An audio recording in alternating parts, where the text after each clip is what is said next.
মাহফুজা খাতুনের সমর্থনে তিনি দুবার আগে বিধায়ক ছিলেন কুমারগঞ্জ থেকে, এবার সাগর দিঘির মানুষের সেবা করার সংকল্প নিয়ে এসছেন এবং তার হাত দিয়ে ভারতীয় জনতা পার্টির যে সরকার তৈরি হবে মাহফুজার হাত দিয়ে আমরা সাগর দিঘির উন্নয়ন করতে চাই। আমি তাই আপনাদের কাছে ভোট ভিক্ষা করতে এসেছি। মাননীয় মাহফুজা থেকে পদ্মফুল চিহ্নে ভোট দিয়ে আগামী 26 তারিখে যে ভোট পরিবর্তনের ভোট এখানে আসে পড়বে, সেই ভোটে মাহফুজাকে জিতিয়ে বিধানসভায় পাঠান, এই আমার আবেদন। আজকে নির্বাচনী সভাতে আমাদের জেলার নূতন সভাপতি ধনঞ্জয় ঘোষ উপস্থিত আছেন, আর অবজারভার মাননীয়রা, পুরনো কার্যকর্তা যারা বসে আছেন সবাই এখানে উপস্থিত, যারা বহু বছর আপনারা চেনেন, যারা মাহফুজাদিকে জিতাবার জন্য লেগে আছেন, তাছাড়া এখানে বহু সংখ্যায় উপস্থিত শুধু নাগরিকবৃন্দ, মা বোনেরা, সবাইকে আমার নমস্কার, ধন্যবাদ, অভিনন্দন। আমি দেখতে পেলাম আসার সময় রাস্তার দুই দিকে মাঠের মধ্যে যত মানুষ আছেন তার চেয়ে বেশি মানুষ রাস্তায় মাঠের বাইরে আছেন। আমি তাদেরকেও অভিনন্দন জানাচ্ছি যারা বিজেপির বক্তব্য শোনার জন্য অপেক্ষা করছেন। নতুন কিছু বলার নেই। ভারতীয় জনতা পার্টির माननीय प्रधानमंत्री, माननीय स्वराष्ट्र मंत्री, माननीय सभा के सभापति माननीय जोगी जी, स्मृति ईरानी एकाधिक नेतृत्व जिलाয় जिलाয় सभा করছেন। গত প্রায় 15 দিনের বেশি হয়ে গেল, এক মাস হয়ে গেল। আমরা বাংলাকে ভারতবর্ষের উন্নয়নের সাথে যুক্ত করতে চাই। মাননীয় মোদীজির নেতৃত্বে দেশ এগিয়ে চলেছে। দেশের সুরক্ষা, দেশের রাজনীতি, অর্থনীতি, সমাজনীতি, সংস্কৃতি, সমরনীতি সমস্ত জায়গা একটি বিশেষ জায়গা ভারতবর্ষ দখল করেছে। মাননীয় মোদীর নেতৃত্বে একাধিক রাজ্যে আমরা সরকার চালাচ্ছি, বারবার জিতছি, 4 বার 5 বার, কিন্তু যে পশ্চিমবাংলায় ভারতীয় জনতা পার্টির উৎপত্তি, সেই বাংলায় এখন আমরা সরকার গঠন করতে পারিনি। মানুষ অনেকদিন ধরে অপেক্ষা করেছিলেন, আমরা হয়তো তাদের মনের মধ্যে সংগঠন করতে পারিনি, তাই তারা ভোট দেননি। গত 5 বছর ধরে আপনাদের মতো লক্ষ লক্ষ কার্যকর্তা দিন রাত পরিশ্রম করে পার্টিকে প্রতিষ্ঠিত করেছেন। আজ পশ্চিমবাংলায় ভারতীয় জনতা পার্টির মতো সংগঠন কোন সংগঠনের কোন পার্টির না। প্রত্যেক বুথ পর্যন্ত একটা না একটা কার্যকর্তা আমাদের আছে। 80-85% বুথে আমাদের কমিটি আছে। আর একদিনে 2টো ব্রিগেড করার মতো ক্ষমতা আমরা রাখি। 2019 সালের লোকসভার আগে মাননীয় প্রধানমন্ত্রী এসেছিলেন, একসঙ্গে শিলিগুড়িতেও 3-4 লাখ লোক এবং কলকাতায় 10-12 লাখ লোক আমরা জড়ো করেছিলাম। আর এবার জেলায় জেলায় মাননীয় প্রধানমন্ত্রী যাচ্ছেন, 2টি লোকসভা নিয়ে সভা করছেন, সেখানে লক্ষাধিক লোক হচ্ছে। কলকাতার ব্রিগেডে যে সভা হয়ে গেল, এত লোক এসেছেন যারা ঢুকতে পারেননি, তার জন্য কিন্তু কোথাও আমরা প্রচার করিনি, গেট করিনি, ভাষণ দিইনি। আমাদের কর্মীরা বুথ বুথ থেকে যারা আমাদের সাপোর্টার তাদের খালি নিয়ে এসছেন, সবাইকে আমরা গাড়িও দিতে পারিনি, সব ট্রেনও চলছে না। আমি সেই সময় হাত ধরে বলেছিলাম কর্মীদেরকে যে ভাই, সবাইকে কলকাতা আসতে হবে না। মাননীয় প্রধানমন্ত্রী প্রত্যেক জেলায় যাবেন, তখন আপনারা ওনাকে দেখবেন, ওনার ভাষণ শুনবেন। এই বিশাল ভিড়ের মধ্যে আপনি খুঁজেই পাবেন না, ঠিক তাই হয়েছিল। আর আমি যা কথা দিয়েছিলাম, প্রধানমন্ত্রী কমসে কম 20টা সভা পশ্চিমবাংলায় করছেন, আর তার প্রমাণ হয়েছে। আজকে 3টি সভা বর্ধমান, কল্যাণী এবং বারাসাতে সভা হয়েছে, অনেক হয়তো টিভিতেও দেখেছি। এদিকে মাননীয় স্বরাষ্ট্রমন্ত্রী প্রাক্তন সভাপতি অমিত শাহ, তিনি পাহাড় থেকে শুরু করেছেন, কালিম্পং, ধূপগুড়ি ইত্যাদি ইত্যাদি জায়গায় তার সভা চলছে। পশ্চিমবাংলার প্রতি বিশেষ দৃষ্টি আমাদের পার্টি, আমাদের সরকার দিয়েছে। এখানে আমাদের সরকার নাই, তাই প্রতি সপ্তাহে 4 জন মন্ত্রী বাংলায় আসতেন এখানকার উন্নয়ন দেখার জন্য। সমস্ত ডিপার্টমেন্টের জন্য আলাদা আলাদা টাকা প্রধানমন্ত্রী দিয়েছেন। এর আগে মনমোহন সরকার যে ট্যাক্স পেতেন তার 32% এখানে দিতেন, আমাদের সরকার 42% টাকা দিচ্ছে। 100 দিনের নারেগার যে কাজ, তাতে সবচেয়ে বেশি টাকা পশ্চিমবঙ্গকে আমাদের সরকার দিচ্ছে। কারণ বাংলার মানুষের কাছে চাকরি নেই, ব্যবসা নেই, কাজ নেই, তাই 100 দিনের কাজ করে গরিব মানুষ বেঁচে থাক, এটা সরকার দিয়েছে। এখানে যে 2 টাকা কিলো চাল আমরা খাই, 3 টাকা কিলো গম। দিদিমণি বলছেন উনি নাকি দেন, উনি কি ধান চাষ করেন? উনি কোথা থেকে দেবেন চাল? প্রধানমন্ত্রী বাংলার গরিব মানুষের জন্য, 8 কোটি মানুষের জন্য এখানে চাল পাঠান। 1 কিলো চাল আপনার কাছে পৌঁছতে কেন্দ্র সরকার 30 টাকা খরচা করে, দিদিমণি 1 টাকা পান মুখ্যমন্ত্রী, অথচ আমাদেরকে 2 টাকা দিতে হয়। উনি 1 টাকা দিয়ে 2 টাকা 1 টাকা কাটমানি নিয়ে নেন আর বলছেন উনি নাকি চাল দিচ্ছেন। আর উনি যে চাল ডাল নিয়ে 2 নম্বরই করেন, যখন লকডাউন হয়ে গেল আমরা চিন্তায় ছিলাম, রাস্তাঘাট গাড়ি ঘোড়া বন্ধ, কাজকর্ম কলকারখানা বন্ধ, ব্যবসা বন্ধ, বাড়ি বাড়ি ধারা বন্ধ। সবচেয়ে বেশি চিন্তা ছিল মায়ের বোনদের, যে কি খাওয়াবো বাড়ির লোককে, কি রান্না করবো। প্রধানমন্ত্রী দিল্লি থেকে বুঝে গেছেন যে গরিব মানুষের কষ্ট, কারণ তিনি গরিব বাড়ির বেটা, চা দোকানের বেটা, নিজে চা বিক্রি করেছেন। তিনি বলেন চিন্তা করবেন না, প্রত্যেকটি মানুষের খাওয়ার দায়িত্ব আমরা নিচ্ছি, প্রত্যেকের জন্য রেশন পাঠিয়ে দেবো ফ্রিতে, বিনা পয়সায় 5 কিলো চাল 1 কিলো ডাল। ডালটা হয়তো দিদি ভাইরা নিয়ে নিচ্ছে, আপনার কাছে আসেনি। 5 কিলো চালও অনেকে পাননি। রেশন পেয়েছেন কিনা সবাই? কি পেয়েছেন কিনা ফ্রিতে রেশন? এর আগে কোন প্রধানমন্ত্রী দিয়েছে, কোন মুখ্যমন্ত্রী দিয়েছে? 6 মাস ধরে সেই রেশন আমরা খেয়েছি, তাই ভারতবর্ষের কোথাও কোনো মানুষের মৃত্যু হয়নি অনাহারে।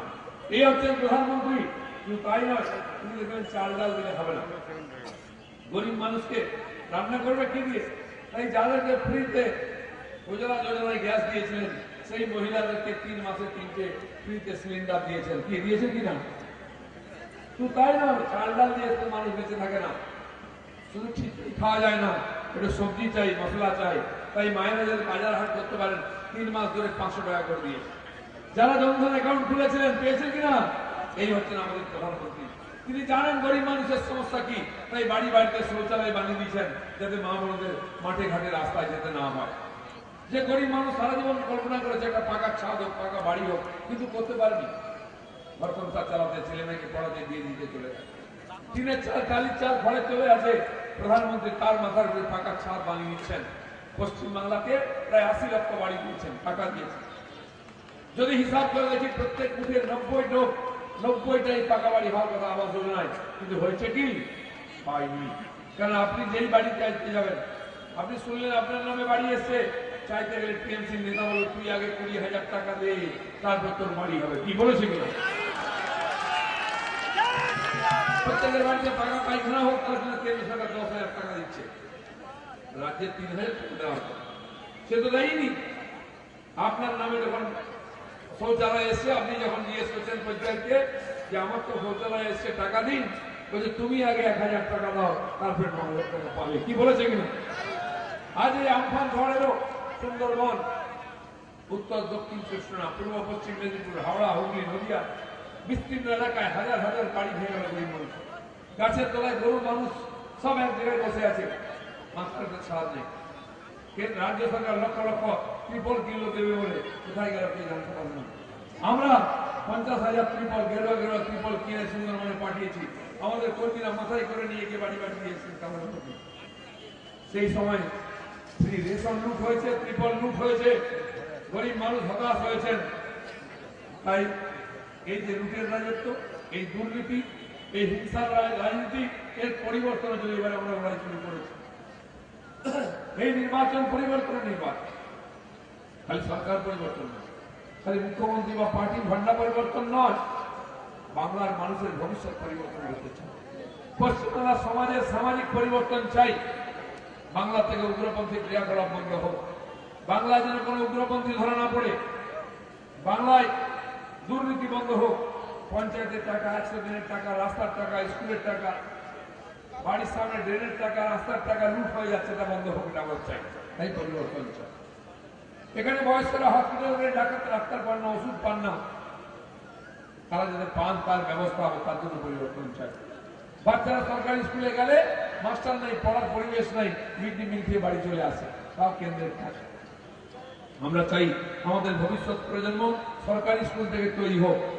আজ সরকারি স্কুলে পড়তে গেলে পরিযায়ী শ্রমিক হতে হবে, তাই কেউ পাঠায় না, একটা রিক্সাওয়ালাও পাঠায় না, সে প্রাইভেট স্কুলে বেশি পয়সা দিয়ে খরচা করে। আমার চাই আমাদের ভবিষ্যৎ প্রজন্ম সরকারি স্কুল থেকে পড়াশোনা করুক, টিচার থাক, পড়ার পরিবেশ থাক। আপনারা থানায় গেলে যদি কোনো অন্যায় হয়, রিপোর্ট করতে গেলে থানায় লোক নেই রিপোর্ট লেখার, সিভিক পুলিশ থানা চালাচ্ছে। আমরা চাই থানায় পুলিশ থাক, আইন শৃঙ্খলা থাক, যাতে আপনি মাথা উঁচু করে বেঁচে থাকেন। রাস্তায় মহিলারা চলে নিশ্চিত চলাফেরা মুশকিল। 60 থেকে 70 বছরের কোন মহিলা আজকে পশ্চিমবঙ্গে সুরক্ষিত নন। কলকাতার মুখে উত্তরবঙ্গ, কলকাতা, দক্ষিণ কলকাতা দুদিন আবার মেয়ে ধর্ষিতা হলো, দিদিমণির এক ফোঁটা চোখে জল পড়লো না, একদিন তার পরিবারের জন্য দুঃখ প্রকাশ করলেন না। গ্রামে গ্রামে ধর্ষণ খুন হচ্ছে, দিদিমণির মনে কোনো কথা নয়। উনি খালি হাতরাসের কথা বলেন, কোথায় উত্তরপ্রদেশে আমরা জানি না। হলদিয়াতে মা মেয়েকে ধর্ষণ করেছেন তো পুড়িয়ে দেওয়া হলো, কোনো কথা নাই।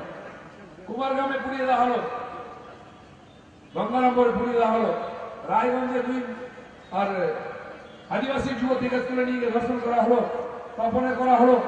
জেলায় জেলায় পাড়ায় পাড়ায় ধর্ষণ খুন হচ্ছে, দিদিমণি কোনো আওয়াজ নয়।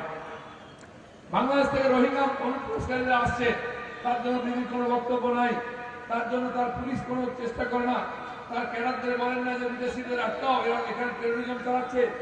কিন্তু কেন্দ্রীয় বাহিনী এখানে সুষ্ঠুরূপে ভোট করতে আসে, তার বিরুদ্ধে লোককে লেলি দিচ্ছেন।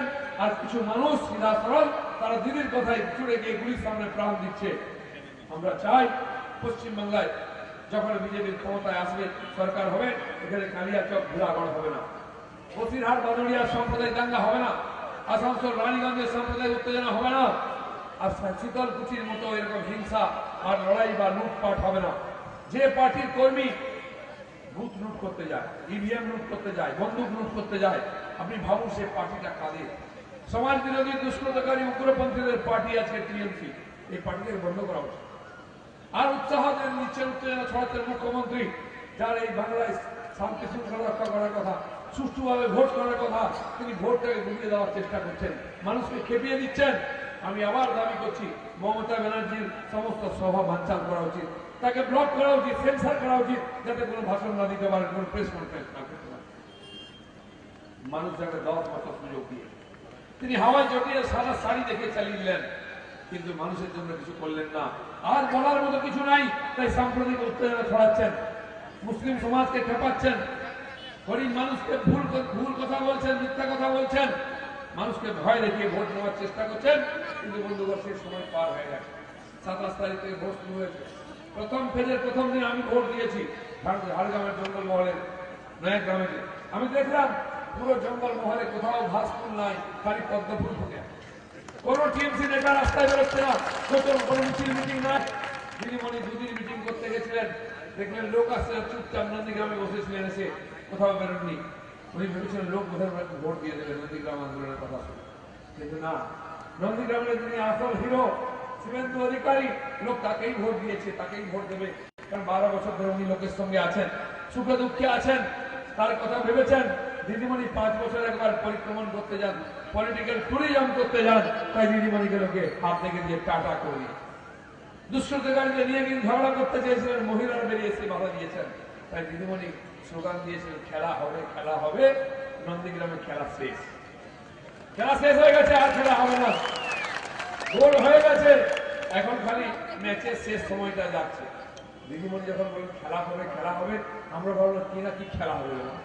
উনি তো কোনোদিন কিছু খেলেননি ক্রিকেট ছাড়া, উনি কি খেলবেন? বাবা, দেখা গেল হুইল চেয়ার খেলা হবে। এখন হুইল চেয়ার খেলা চলছে, খেলা বন্ধ হবে। দিদি বললেন দিদিকে বলো, দিদিকে বলো, হোর্ডিং লাগালেন। আমাদের বোনেরা মায়েরা ফোন করছেন দিদিকে, কোথায় দিদি? দাদারা ফোন করছে। তো দিদিকে বলো না, দিদিকে ঠেলা চলছে এখন। তাই দিদিমণি, আপনার কথাবার্তা পাল্টে যাচ্ছে, সকাল বিকাল স্টেটমেন্ট পাল্টে যাচ্ছে। আমরা জানি আমাদের প্রত্যেকের পূর্বপুরুষ ঋষি ছিলেন, তাই আমাদের প্রত্যেকের একটা করে গোত্র আছে। দিদিমণি কমাস আগে বললেন আমার আন্দোলন গোত্রে জন্ম হয়েছে, আমাকে আন্দোলন শিখবেন না, উনি আন্দোলন গোত্রে জন্মালেন। তারা বলছেন না, আমার গোত্র হচ্ছে মা মাটি মানুষ। 2টো গোত্র হলো, এখন বলছেন না, অরিজিনাল গোত্র হচ্ছে সান্ডিল্য। আমি 3টা গোত্র কারো আছে, প্রথমবার শুনলাম। আমি বুঝে উঠতে পারি না। তিনি একবার ইমাম মুয়াজ্জিনদের ভাষা দিলেন মুসলিম সমাজকে খুশি করার জন্য, হিন্দুরা থেমে যেতে, এখন বলছেন পণ্ডিতদের ভাতা দেবেন। পণ্ডিতরা ভিক্ষা চাননি ওনার কাছ থেকে, দেখা যেত যদি দিতে হয় ইমাম মুয়াজ্জিন পণ্ডিত সবাইকে সমান ভাতা দিন, একসঙ্গে দিন। ওখানে তো সরকারি টাকাটাকে ওয়াকফ করে নিয়ে গিয়ে দিলেন, হিন্দু পণ্ডিতদের কোথা থেকে দেবেন? মুসলিমদের জন্য পলিটেকনিক আইটিআই করলেন, আলাদা ওবিসি করে দিলেন, ক্যাটাগরি এ করে দিলেন, রিজার্ভেশন দিয়ে দিলেন। রিজার্ভেশন সার্টিফিকেট নিয়ে কি হবে? সরকারি চাকরি নাই, কতবার বোকা বানাবেন আপনি। আর এখন দেখতে পেয়েছেন হিন্দুরা খেপে গেছে, তাই দুর্গাপূজার 50,000 টাকা দিলেন। এবার বলছেন আমি ক্লাবে ক্লাবে চাঁদা দেবো, লোক নিয়ে ফিস্ট করছে আর পদ্ম ফুলে ভোট দিয়ে দিচ্ছে। দিদিমণি চাঁদা কিনে লোকে ধরে পড়ে গেছে। দিদিমণি বলছেন যে মোদির মুখটা কেউ দেখতে চায় না। এই যে লক্ষ লক্ষ লোক তারা কি করতে আসছে? দিদি আপনি জানেন কে কার মুখ দেখতে চায়? আজ আপনার মুখ আর কেউ দেখতে চাইছে না, তাই ভাঙা পাহাড়টা দেখে দেখে ভোট চাইছে। দিদিমণি ডায়াসে বসে আছেন সামনে চেয়ারে পা তুলে, আর কি বলছেন? भगवान के नाम पर दे दे बाबा, अल्लाह के नाम पर दे दे बाबा। माने ताके বলছেন আমার ভাঙা গানটা দেখে দুটো ভোট দিয়ে দিন। কেন ভিক্ষা চাইছেন? আমরা তো জেচে দিয়েছিলাম আপনাকে যে দিদিকে চাই সিধা সরল গরিব বাড়ির মেয়ে আমাদের দেখতে। মেয়েরা ভেবেছিল আমাদের মান সম্মান রক্ষা পাবে। দিদি মুখ্যমন্ত্রী হওয়ার পরে পশ্চিমবাংলার মহিলাদের মধ্যে সবচেয়ে কষ্ট, সবচেয়ে দুরবস্থা, অসুরক্ষা সবচেয়ে বেশি। দিদি হাওয়াই চপ্পল সাদা শাড়ি আমাদের খুব বোকা বানিয়েছে। তাই লোক যারা সাদা শাড়ি নয় এখন সাদা দাড়ি দিয়ে বেশি সাদা শাড়ি পরে সাদা দাড়ি আছে লাফিয়ে বেড়াচ্ছে। পশ্চিমবাংলায় সাদা দাড়ি চাই, নরেন্দ্র মোদী সরকার চাই। সাদা দাড়ি সাদা শাড়ি দিন শেষ হয়ে গেছে। বন্ধুগণ, এই দিদির যারা ভাই যখন এখানে পঞ্চায়েত যেতেননি, এই টিএমসির কর্মীরা সাধারণ কার্যকর্তারা কেমন ছিলেন? একটা বিড়ি খাওয়ার পয়সা ছিল না, একটা বিড়ি নিভিয়ে রেখে দুবার খেত কানে গুলি। আজকে তারাই লম্বা লম্বা সিগারেট খেয়ে গোল গোল ধোঁয়া ছাড়ছে। এই টাকা কোথা থেকে আসছে? যার কাছে চা খাওয়ার পয়সা ছিল না, পাড়ার দোকানে বসে থাকতো, লোক বলতো এক কাপ চা খাও, আজ আপনি যান দেখে স্পেশাল চা খাওয়াচ্ছে। টাকা কোথা থেকে আসছে? যে টিনের বাড়ি টাড়ির বাড়িতে ছিল, বৃষ্টি হলে বাইরে কম ভেতরে বেশি জল পড়তো, মগ বালতি গামলা সাজিয়ে রাখতে হতো, ঘরের মধ্যে পুকুর হয়ে যেত। আজকে তিনি তিনতলা নীল সাদা বাড়ি করেছেন, টাকা কোথা থেকে এলো? যার বাড়িতে হাঁড়ি বসতো না, রেশনের 2 টাকার চাল এলো তবে হাঁড়ি বসতো, গাল ভেতরে ঢুকে গেছিল, হাড় বেরিয়ে থাকতো। এখন বিরিয়ানির প্যাকেট আসছে, বউকে নিয়ে রেস্টুরেন্টে যাচ্ছে, গাল ফুলে গেছে, ক্রিম লাগিয়ে ঘুরে বেড়াচ্ছে। পয়সা কোথা থেকে এলো? যার মাথার চুলে তেল ছিল না, হাওয়াতে উঠতো লাল লাল চুল, এখন শ্যাম্পু লাগিয়ে ঘুরে বেড়াচ্ছে। যার ভাঙা সাইকেল ছিল, পাড়ার ভিতর দিয়ে গেলে ডর আওয়াজ হতো, লোক জানতো টিএমসি নেতা যাচ্ছে। তিনি মোটরসাইকেল কিনেছেন চকচকে, পিট পিট করে হর্ন বাজিয়ে যাচ্ছেন। পয়সা কোথার থেকে এলো? যার কাছে ভাঙা মোটরসাইকেল ছিল, সে 4 চাকার গাড়ি নিয়ে ঘুরে বেড়াচ্ছে। প্রাইমারি স্কুলের মাস্টারের চাকরি দেওয়ার জন্য 10 লাখ টাকা, এসএসসির চাকরি দেওয়ার জন্য 20 লাখ টাকা, তার থেকে বাড়ি গাড়ি হচ্ছে, বোর গয়না হচ্ছে, রেস্টুরেন্টে যাওয়া। বন্ধুগণ, এই সুখ বেশি দিন চলবে না। 2 মেয়ের পরে রেজাল্ট বেরোবে, বিজেপি সরকার হবে। আমফানের টাকার লুট, 100 দিনের কাজের টাকার লুট, পঞ্চায়েতের টাকার লুট, সব নিয়ে এসআইটি গঠন করে তদন্ত করব। আর যারা ধরা পড়বে প্রত্যেকের জন্য যোগ্য জায়গা দেওয়া হবে। এই যারা বিরিয়ানি খেয়ে আমাদের চমকাচ্ছে, লাল চোখ দেখাচ্ছে, ভোট মুক্ত করতে আসছে, ভোটারদের ভয় লাগাচ্ছে, সন্ধ্যা হলে বোম ফাটাচ্ছে, আমি তাদের বলে যাচ্ছি খুব বেশি দিন নয়, মাসখানেকের মধ্যে বিজেপি সরকার হবে। তখন সময় খুব খারাপ হবে। এখানে যারা ছোট ছোট নেতা পঞ্চায়েত করে, তাদেরকে আমরা জঙ্গিপুরে জেলে পাঠাবো। যারা একটু বড় সাইজের পঞ্চায়েত জেলা পরিষদের নেতা, তাদেরকে বহরমপুরে জেলে পাঠিয়ে দেবো। এমএলএকে দমদম সেন্ট্রাল জেলে পাঠাবো। আর মন্ত্রী এমপি যারা একটু বড় বড় মাল কামিয়েছেন, তাদেরকে ভুবনেশ্বরে জগন্নাথ দর্শন করতে পাঠাবো। আপনারা ভাববেন না আমি আপনাদেরকে ডায়লগ মারছি, সব হতে পারে। লালু প্রসাদ কোথায় আছেন এখন? 3 বার তিনি মুখ্যমন্ত্রী হয়েছেন, তার বহু হয়েছে। উনি বলতেন हम तो परमानेंट सीएम बनी, परमानेंट सीएम। स्लोगान उठता जब तक समोसा में आलू रहेगा तब तक बिहार में लालू रहेगा। এবারে কিন্তু সেই স্লোগানটা হয়নি, পাল্টে গেছে। এবার নির্বাচনে এখানকার টিএমসি নেতারা বলছিল বিজেপি হেরে গেছে, কিছু আহমক মিষ্টিও খেয়ে ফেলেছে, পয়সা খরচা করে, দেখা গেল বিজেপি জিতে গেছে। আমরা বলেছিলাম জোট জিতলে নীতিশবাবু মুখ্যমন্ত্রী হবেন, জোট জিতল মুখ্যমন্ত্রী নীতিশবাবু হয়েছেন, তার চেয়ে ডবল সিট পেয়েছিলাম। ভদ্রলোকের এক কথা আমরা করে দেখিয়েছি। स्लोगन पलटे गल, जब तक समोसा में आलू रहेगा तब तक जेल में लालू रहेगा। लालू प्रसाद मतो दुर्दाন্ত नेता যদি জেলের ভাত রুটি খেতে পারেন, দিদিমণির ইঞ্চি সাইজ ফুট সাইজ থেকে ভাই ভাইপো যারা নাপিয়ে বেড়াচ্ছে, তারা কি জেলে যাবেন না? বাকি জীবনটা ওই সাদা বাড়িতে থাকতে পারবেন না, কালো কাঠের গাড়িতে ঘুরতে পারবেন না, জেলের ভাত খেয়ে কাটাতে হবে। দেখবেন টিএমসির নেতারা সব কালো কালো স্করপিও কিনেছে, লাফিয়ে বেড়ায়। দিদির প্রোগ্রাম হলে কালো স্করপিও লাইন পড়ে যায়, এগুলো সব পাবলিকের টাকা ঝেড়ে করেছে। আমরা ক্ষমতা এলে সব অকশন করে দেবো, গাড়িটা দেখে রাখুন কে কোনটা নেবেন। 1 লাখ টাকায় গাড়ি পেয়ে যাবেন তখন। বন্ধুগণ, এই লুটেরার সরকার, এই খুনের সরকার, এই ধর্ষণকারী উগ্রপন্থী সরকারকে আমরা বাংলায় চলতে দেবো না। প্রত্যেক জেলায় বোমা বিস্ফোরণ হচ্ছে, বন্দুকের কারখানা পাওয়া যাচ্ছে, উগ্রপন্থী ধরা পড়ছে। এই বাংলা আমরা চাই না, নতুন বাংলা চাই। সেই বাংলা ভারতীয় জনতা পার্টি করতে চায়। তাই এবারে নির্বাচনের ঝাঁপিয়ে আপনারা অনেক সরকারকে দেখেছেন, অনেককে দেখেছেন, যারা বলেছে অনেক, করেছে কম। তাই আমি বলতে চাই, বিশেষ করে পশ্চিমবঙ্গের মহিলাদের দুর্দশা, সেই দুর্দশা আমরা দূর করতে চাই। মুসলিম মহিলাদের 3 তালাক হাটিয়ে দিয়ে তাদেরকে ভারতবর্ষের সমস্ত মহিলাদের সমান অধিকার দিয়েছি। আজকে তালাকের খোলা তার মাথায় নেই। মহিলা সশক্তিকরণ দেখিয়েছি আমি। যে কাশ্মীরে প্রায় 1 লক্ষ লোক মারা গেছে, তার মধ্যে বেশিরভাগ মুসলমান মারা গেছেন উগ্রপন্থী ক্রিয়াকলাপে। সে 370 ধারা হাটিয়ে কাশ্মীরকে 2 টুকরো করেছে। সেখানে পঞ্চায়েত নির্বাচন হয়ে গেল, একটা টু শব্দ হল না। যারা বলেছিল খুন কান্না দিয়ে বেহেগা, বম হোগা, বন্দুক হোগা, সব বাড়িতে বসে টিভিতে নির্বাচন দেখেছে, কোনো বাপের বাবার ইম্পর্টেন্স দেওয়া দেওয়া। সেখানে নির্বাচন হয়েছে, প্রতিনিধি নির্বাচিত হয়েছে।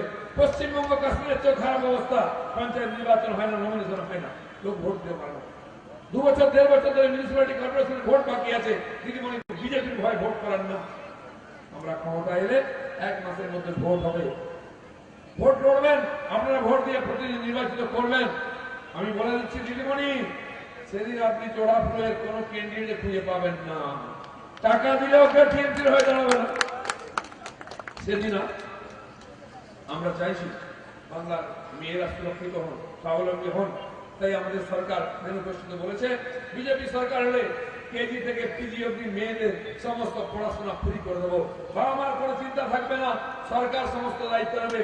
প্রাইমারি স্কুলে ভর্তি করে দিন, মেয়ে গ্রাজুয়েট হয়ে পোস্ট গ্রাজুয়েট হয়ে বেরিয়ে যাবে। ক্লাস 3 থেকে স্টাইপেন্ডের ব্যবস্থা হবে 12 অবধি। 18 বছর বয়স হয়ে গেলে মেয়ের 2 লাখ টাকা ডিপোজিট করে দেবে সরকার, বিয়ের চিন্তা থাকবে না। মেয়ে গ্রাজুয়েট হয়ে গেলে যদি পুলিশের চাকরি করতে চায়, আমরা নবদুর্গার নামে 9টা পুলিশের ব্যাটালিয়ান করব, যেখানে কেবল মেয়েরা চাকরি করবে। আর্ম ফোর্সে পুলিশের মেয়েরা চাকরি করবে, মাতঙ্গিনী হাজার নামে 3টা ব্যাটালিয়ান হবে, কেবল মেয়েদের হবে। তারা বন্দুক নিয়ে পাহারা দেবে, শান্তি শৃঙ্খলা রক্ষা করবে। 33% সরকারি পোস্ট মেয়েদের জন্য সুরক্ষিত করে দেবে। মহিলা সশক্তিকরণের জন্য ট্রেন বাস মেয়েদের জন্য ফ্রি হবে। মায়েরা বাপের বাড়ি যেতে চাইলে আপনাদের জন্য ফ্রি থাকবে, কোনো চিন্তা করবেন না, 1 পয়সা খরচা হবে না। পশ্চিমবাংলার মহিলাদের সুরক্ষা সম্মানের জন্য আমরা এই কাজ করতে চাই। কৃষক, শ্রমিক, জেলে বয়স হয়ে গেলে তাদের ভাতার ব্যবস্থা হবে। যারা গঙ্গায় মাছ ধরেন, পুকুরে মাছ ধরেন, তাদের জন্য ভাতার ব্যবস্থা হবে। তারা জাল কেনার জন্য ভাতা পাবেন। যারা মাছ চাষ করতে চান, ট্রেনিং হবে, লোন পাবেন।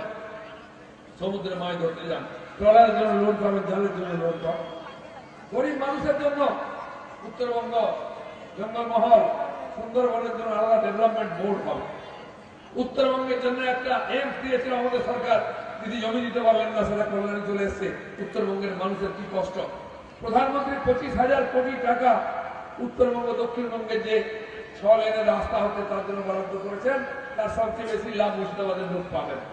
ফ্যাডাক্সে গাড়ি বার করবেন, কলকাতা চলে যাবেন, ইচ্ছা হলে ডুয়ার্সে বেড়াতে চলে যাবেন। এটা প্রধানমন্ত্রী করেছেন 25,000 কোটি টাকা। সমস্ত রকম আলাদা আলাদা উন্নয়ন বোর্ড হবে, সবার ভবিষ্যৎ উজ্জ্বল হবে, বাংলার পরিবর্তন হবে, সোনার বাংলা হবে। সেই জন্য আমরা নেব। আমরা চাইলে বুঝুন ভাজুন দিয়ে আগে সরকার দখল করতে পারতাম, মমতা ব্যানার্জির মতো অন্য লোকের মতো। আমরা চাই সত্যি পরিবর্তন হোক, সামাজিক পরিবর্তন হোক, মানুষের জীবনের পরিবর্তন হোক। আমাদের যুবকদের চাকরি করতে হরিয়ানা, পাঞ্জাব, বিহার, মহারাষ্ট্র যেতে হবে না। আমাদের যুবকদের উচ্চ শিক্ষার জন্য ব্যাঙ্গালোরে যেতে হবে না, হায়দ্রাবাদে যেতে হবে না। বয়স্কদের চিকিৎসার জন্য চেন্নাই, মুম্বাই, ভেলোর যেতে হবে না, এখানে সুবিধা পাবেন। সেরকম বাংলা করতে চাই। 5 বছর অন্তর পঞ্চায়েত নির্বাচন হবে, আপনারা ভোট দেবেন, পঞ্চায়েত গঠন করবেন, নমিনেশন করবেন।